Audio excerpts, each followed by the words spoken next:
Ամենից ամենայողջ ստեղծագործական անձնակազմի անունից ուզում եմ շնորհավորել ձեզ մեր շատ սիրելի Կարեն Քոչարյան ջան, ձեր ծննդյան տարեդարձի կապակցությամբ։ Մաղթում ենք ձեզ առողջություն եւ ամենից ամենալավն ու բարին։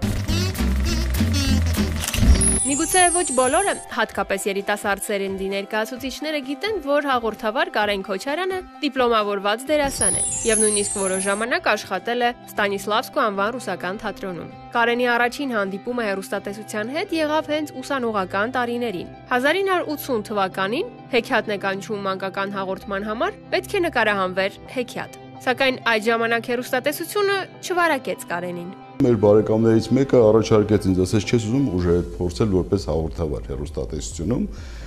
ասացի կարելի է։ Նա ինձ տարավ ծրագրերի տնօրենի մոտ, Վարուժան Հակոբյանի մոտ։ Նա ինձ տարավ ստուդիա, նստացրեց կամերայի առջև, տվեց մի տեքստ, ասեց կարդա։ Կարդացի, դուրս եկա, ասեց, չէ, ասեց, իրանց հաղորդավար չի ստացվի։ Միառժամանակ անց հայտարարվեց հեռուստահաղորդավարների պաշտոնական մրցույթ։ 140 հայտ, որից պետք է անցնեն ընդամենը 2-ը։ Կարեն Քոչարյանը որոշում է եւս մեկ անգամ փորձել իր ուժերը։ Իմ բախտից Վարուժան Ժիրայրիչը այդ պահին գտնվում էր Մոսկվայում, գործուղման մեջ, հանձնաժողովը նստած էին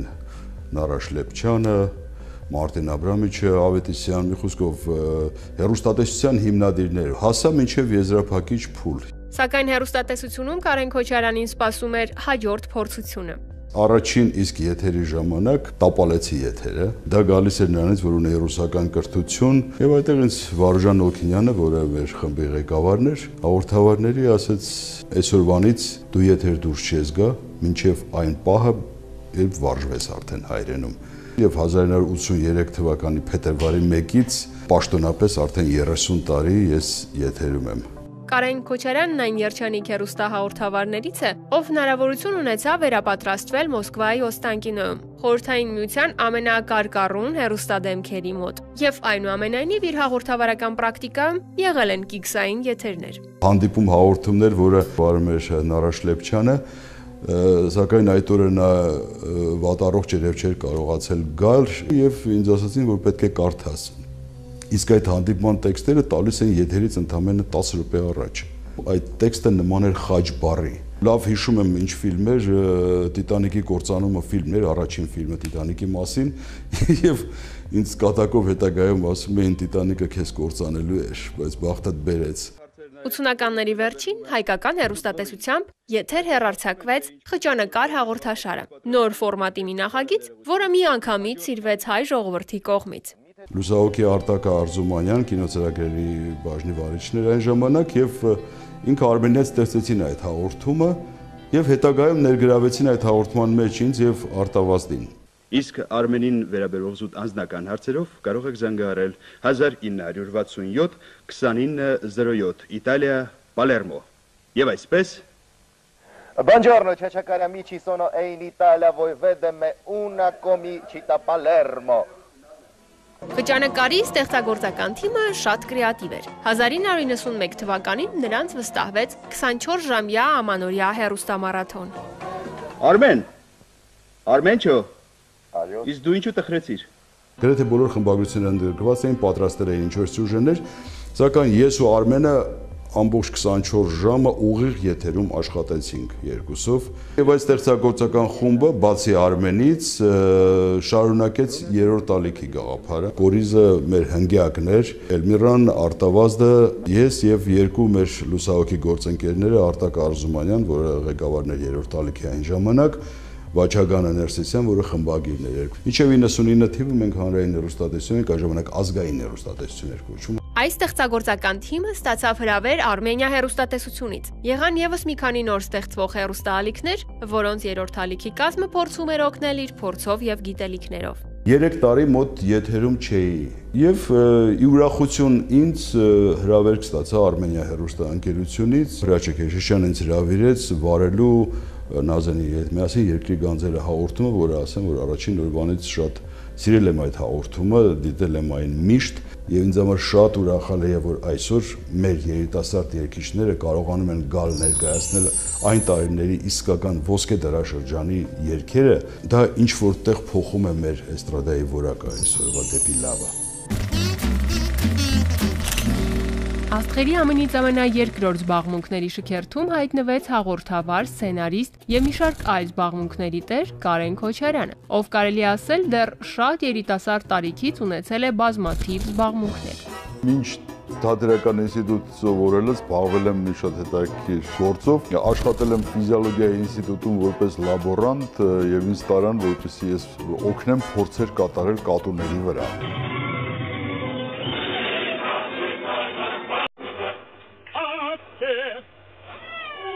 Շատ երկար չդիմացա, քանի որ ինքս մի քիչ նման բաների հանդեպ բացասական վերաբերմունք ունեի այն ժամանակ էլ։ Պարզապես ստաժ էր պետք եւ 1 տարի ես այնտեղ աշխատեցի, որպեսզի երկրորդ տարին ընդունվեմ ինստիտուտ թատերական։ Հայտնվելով հեռուստատեսությունում Կարեն Քոչարյանը եւս չդավաճանեց իր սկզբունքներին եւ բացի իր հիմնական հաղորդավարական աշխատանքից զբաղվում էր նաեւ օպերատորի եւ մոնտաժողի աշխատանքներով։ Նույն երրորդ ալիքի շրջանում էլի սինտեզային վիճակ էր բոլորիս մոտ, այսինքն մենք կարող էինք տեսախցիկը վերցնել, գնալ նկարահանել, մենք կարող էինք նստել մոնտաժել, շատ հաճախ էլ նրանց այրանում էր, ասում էր, զբաղվեք ձեր գործով, գնացեք հաղորդում վարեք, պետք է չի նստեք մոնտաժնում եւ մոնտաժեք, բայց չէ, հետաքրքիր էր այդ ամենը։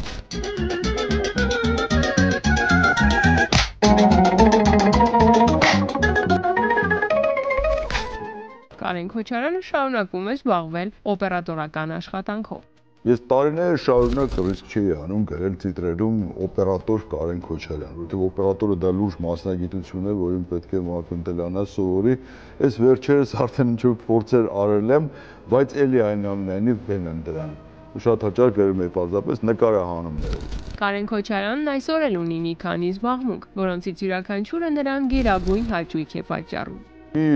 նոր զբաղմունք էլ մոտս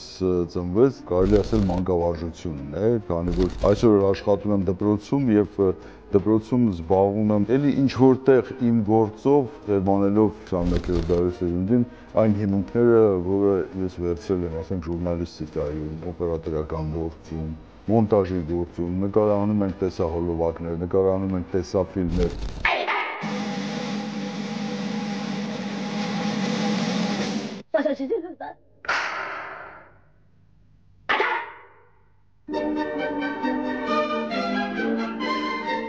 Կարեն Քոչարյանի հետաքրքրությունը ֆոտոարվեստի նկատմամբ բացահայտվեց դեռ շատ վաղուց, եւ այսօր նա եւս հեռու չէ այս սիրելի զբաղմունքից։ Լուսանկարչությամբ զբաղվել եմ դեռ դպրոցական տարիներին, այն ֆիզիոլոգիայի ինստիտուտի ֆոտոլաբորատորիայում, որտեղ հայրիկս էր աշխատում, եւ այն ժամանակվանից այդ սերը սերմանվել է իմ մեջ։ Այսօր էլ արդեն հասել ենք նրան, որ հրավիրում են ինձ օրինակ ժյուրի որպես նախագահ, իհարկե ոչ պրոֆեսիոնալ կա եւ սիրողական ժյուրիի նախագահներ կան, ես սիրողական ժյուրիի նախագահ եմ արդեն 3-րդ տարին մի շատ հետաքրքիր ֆոտոմրցույթում, որը կոչվում է Ես ուսանող եմ։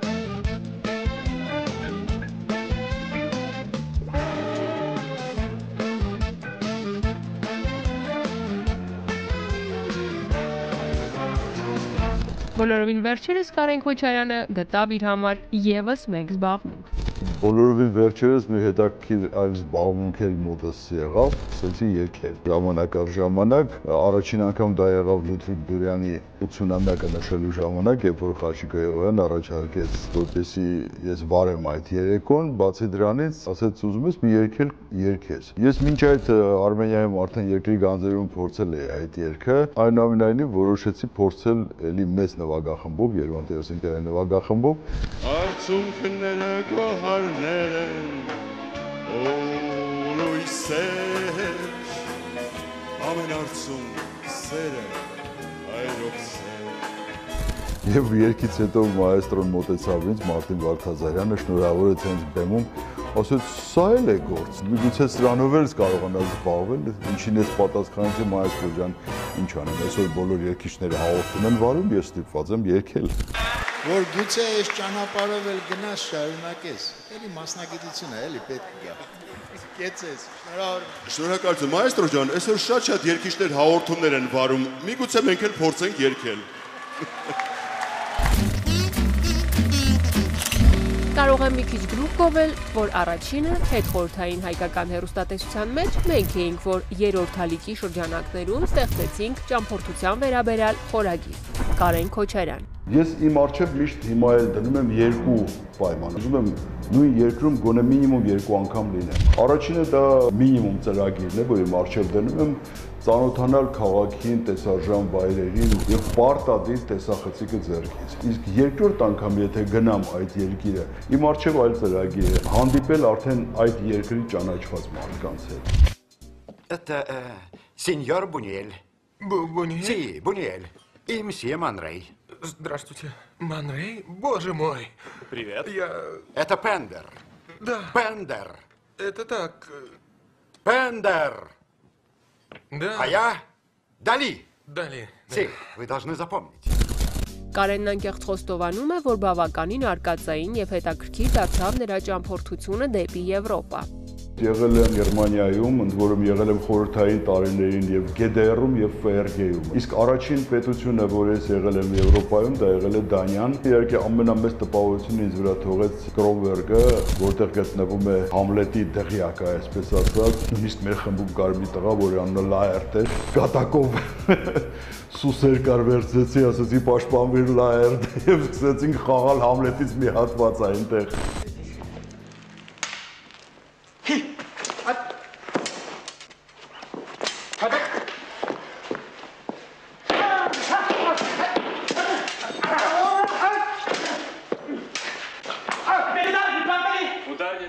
Շատ իմ վրա մեծ տպավորություն է թողել Բելգիայի ուղևորությունը 2001 թվականին, երբ որ մենք Բելգիայում եղանք, այդտեղ տարել էինք մեզ հետ մի խումբ շնորհալի երեխաներ, երաժիշտներ, մոտ 6 տեսաֆիլմ պատրաստեցի Բելգիայի մասին։ Ճանաչված ջութակար, միջազգային մրցույթների դափնեկիր, Բրյուսելի թագավորական կոնսերվատորիայի պրոֆեսոր Կարեն Հարությունյանի նախաձեռնությամբ այդ օրերին Երևանի Ալեքսանդր Սպենդիարյանի եւ Պյոտր Չայկովսկու անվան երաժշտական դպրոցների 5 շնորհալի երեխա հանդես եկան մի շարք համերգներով Բելգիայում եւ Լյուքսեմբուրգում։ Թերևս շատերը կփաստեն, որ ամեն անգամ սրտատրոփ սպասում էին երրորդ ալիքի եթերին եւ հատկապես այն խորագրին, որի շրջանակներում ներկայացվում էին արտասահմանյան պետությունները։ Մենք ինքներս էինք գնում կամ մեր ընկերների շնորհիվ կամ մեր հաշվին էինք պարզապես մեկնում որևէ երկիր եւ պարտադիր պետք է տեսախցիկը մեծ հետ լիներ եւ մենք պարտադիր պետք է այնտեղից նյութ բերեինք եւ ցուցադրեինք։ Նոր հազարամյակի առաջին օրերին մենք գտնվում էինք Բելգիայում։ Այսօր շատ են շրջում տարբեր երկրներով եւ շատ կան նման հաղորդումներ, բայց թույլ տվեք գլուխ գովալ առաջինը մենք ենք եղել հեռուստատեսությունում, որ նման շարք ենք ունեցել, որը կոչվում է հեռավոր ափերից վերադառնալով, կար նաեւ ողջույն վաղուց չենք հանդիպել, որոնք վերաբերում էր արդեն մեր հայրենակիցներին, ովքեր գտնվում են աշխարհի տարբեր երկրներում։ Իսկ ես չկորցեցի պահը եւ որոշեցի զրուցել Կարենի եւ Ավետիս Ֆետելյանի հետ։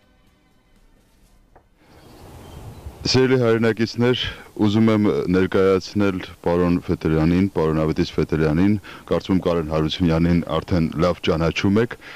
Փարիզ եղել եմ ամանորի ժամանակ, երրորդ ալիքի ժամանակ էր, մասնակցեցինք նոր տարվա արարողությանը, ոչ պակաս ոչ ավել Մուլեն Ռուժում։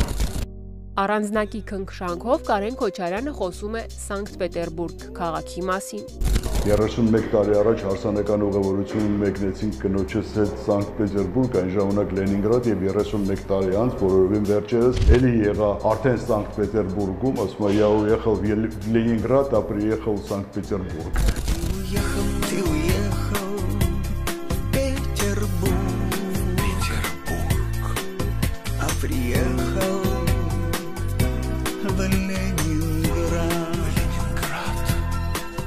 Եվ ասեմ, որ մեծ տպավորությամբ եմ եկել այն առումով, որ քաղաքը բոլորովին չէր փոխվել, ոսկե կենտրոնի մասին, այսինքն պահպանվել էր այն, ինչ որ պատմությունով փոխանցվել է մեր օրերին։